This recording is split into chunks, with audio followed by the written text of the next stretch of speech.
Hi, well, I'm Noel Whittaker, loving what I do, educating people about ways to make their money work.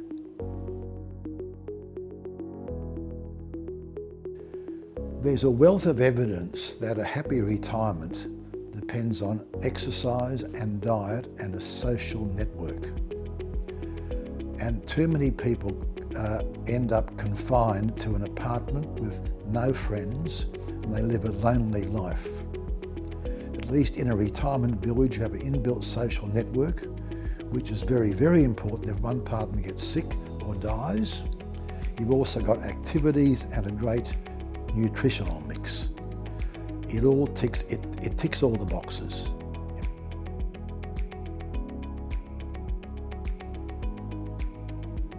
There are two pension tests, the asset test and the income test. If you're asset tested, you can earn a lot more income without affecting your pension.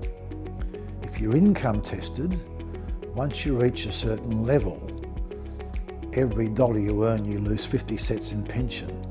But they do have a work bonus scheme where you can earn almost $1,000 a month and still get the full pension. So it's very important you take advice. But there's certainly ways you can make it happen.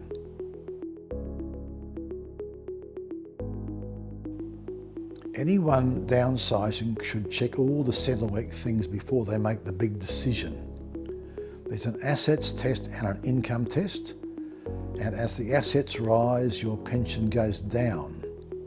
But there are products now called lifetime income streams, whereby you can exchange part of your house proceeds for a lifetime income, and that's very effective for the age pension. It's really a matter of taking expert advice and doing the sums. All the research shows the better off you prepare for your retirement, the better it is. Because you need to fill all those extra hours that you'll find on your hands. One of the major things in a healthy retirement is having a sense of purpose, which should come from a whole range of activities, from sport to book clubs, volunteering. So you need that sense of purpose because you need a reason to get out of bed of a day. And where you live is very important. You need to live in the sort of accommodation which encourages you to take part in other activities. It's not a time to stop learning, it's a time to undertake new interests. The biggest mistakes I think people make is they don't plan enough. It's very important that people understand that the early retirement years, you'll spend more money than in the later ones because you'll reach a stage where you don't want to travel anymore. So you need to plan what you're doing, you need to do a budget, but also many people don't spend enough. So you need to have clear goals as to how you want to help your kids, how you'll spend your money, and the best way to invest. And people need to understand that they need to understand the rate they can return on their superannuation is the major factor in how long their money will last. So it's a matter of managing your finances well, having all your estate documentation right, such as a will, a power of attorney, and an advance health directive, and also your sense of purpose and your lifestyle. It's also the time to think about, is this the time to help my kids? Because we always believe you give with a warm hand.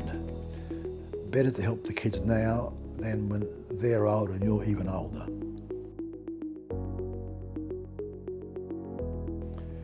To ensure your retirement income lasts as long as you do, you need to have a good mix of investments.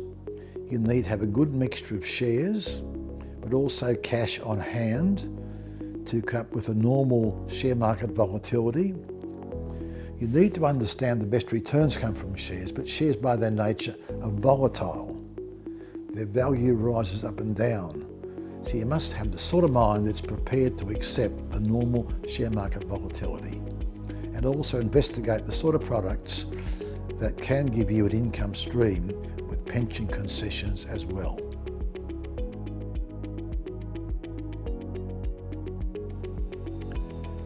The trouble with getting older is you never know when ill health is going to strike.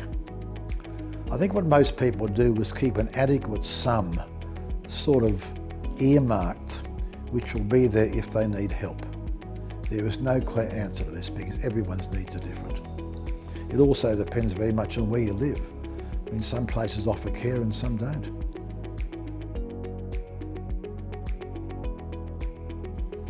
Once you draw a pension from your super, which you can do after 60, your pension fund becomes a tax-free fund and your pension becomes tax-free in your hands as well. Some people will choose to leave their money in accumulation where there's a tax of 15%. So people need advice as to whether they're better off being in the tax-free pension fund where they're compelled to draw, or in accumulation with a 15% rate of tax but no need to make withdrawals. This is horses for courses.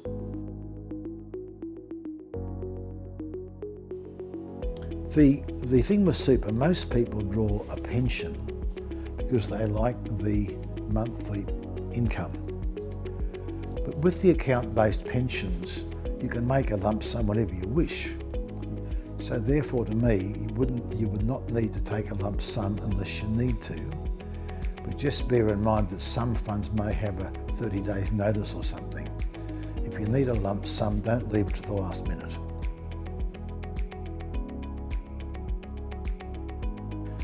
Well, I think one of the top savings tips is go to the National Seniors website and look at the concessions calculator. There's a lot of things you can do now to save money. You can buy in bulk, you can join buying groups. Also, as you get older, you can't drink as much. So maybe you can drink some of that wine you've got stored. Remember, wine doesn't last forever.